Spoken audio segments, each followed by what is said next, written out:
तर मी आज पहाटे पहाटेच उठून चालले पुण्याला एका खास व्यक्तीला भेटण्यासाठी आणि हा तुमच्यासाठी सस्पेन्स आहे, त्यामुळे व्हिडिओ शेवटपर्यंत बघा. किती छान व्ह्यू आहे बघा. त्यानंतर मी टनेल बघितला, किती छान आहे बघा. आम्ही ऐकते गाडीतच डान्स करायला सुरू.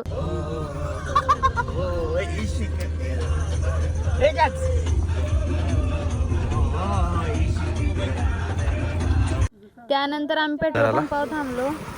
तर गाईज आता आम्ही आलोय सध्या पुण्यामध्ये आणि आता आम्ही हॉटेलमध्ये जाणार, चेंज करणार, त्यानंतर लोकेशनवर जाणार. तर आम्ही आलोय कशासाठी हे मी तुम्हाला सांगितलंच नव्हतं, सस्पेन्स ठेवलेला. तर मी आले आज सूरज चव्हाणला भेटायला. ते झापूनची मूवी आलेली आहे. मग आम्ही पोहोचलो आमच्या रूमवर. रूम बघा किती छान आहे. मी कशी दिसत आहे कमेंट करून सांगा. सूरज दादाची वाट बघून आम्ही हॉटेलमध्ये जेवलो. फायनली मी सूरज दादाला भेटले. त्याचा स्वभाव इतका छान आहे काय सांगू तुम्हाला. ते इतका मनमोकळेपणाने सगळ्यांसोबत बोलत होता. आपण मोठं झालो आहोत या गोष्टीचा त्याला जरा सुद्धा गर्व नाहीये. तिथेच आम्हाला म्युझिशियन आनंदजी भेटले. असा गेला माझा आजचा दिवस. तुम्हाला कसा वाटला नक्की सांगा. Thank you, tata, bye bye.